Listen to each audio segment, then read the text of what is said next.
Новата година е символ за нови желби. Но овој пат, наместо да си посакаат по нешто за себе. Ученици од гимназијата Никола Карев и од основното училиште Кирил Печиновиќ посакаа желба за градот во кој растат.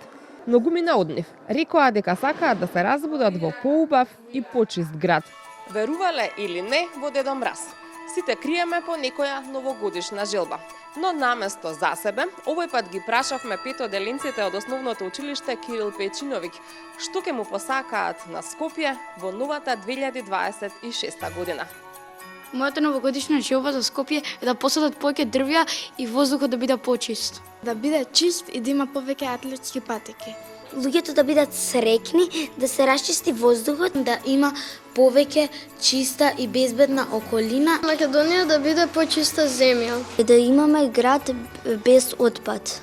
Други пак беа попрактични, побараа по безбедни и осветлени улици и тротоари без автомобили. Да се изградат повеќе паркинг места. Старата скопска железничка станица да ја направат и да ја реновираат. Повеќе да се осветлува градот, бидејќи кога се враќаме до училиште многу е темно. Да не се градат за толку згради и куќи. Да стане поголема туристичка атракција, но за да се исполни мојата желба, ќе треба и да се зачуваат низините стари градби. На градот Скопје би му посакал да биде светска метропола. Дел од децата му посакаа на Скопје да се притвори во град во кој ќе има повеќе места за забава, а меѓу желбите се најдоа нови игралишта и аквапаркови.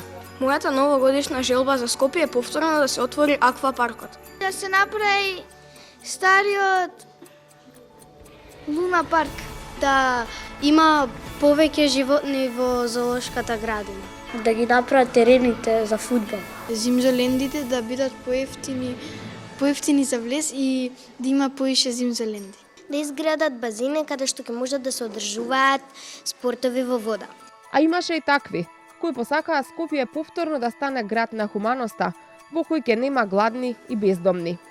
Од нивните желби се добива впечаток дека, иако се деца, тие точно знаат што му недостасува на Скопје. Сите деца и луѓе што немаат куќи, што се сиромашни, да имаат топол дом и кров врз глава. Сите луѓе да обрнат повише внимание на својата здравствена заштита.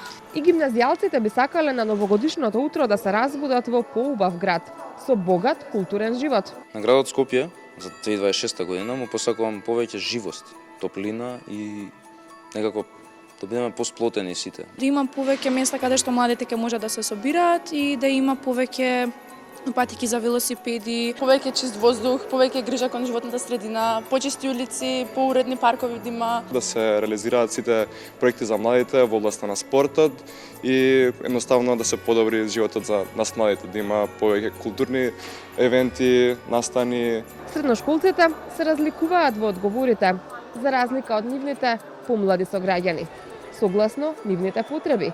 Тие имаат желба Скопје во новата година да биде град со поорганизиран превоз и повеќе културни настани за младите. Би сакала да има подобар сообраќај, поуреден и исто така побогат јавен превоз. Да продолжат организациите за подобрување на скопскиот ноќен живот, а исто така и за одржување на многу нови културни центри. Да има повеќе ноќни клубови каде што младите ќе можат да уживаат во својот ноќен младински живот, но кои воедно ќе бидат безбедни.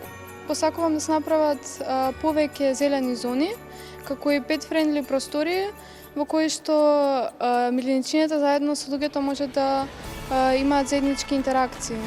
Додека возрастните прават планови и ветувања за нова година, децата имаат јасна порака, сакаат подобар град за живење.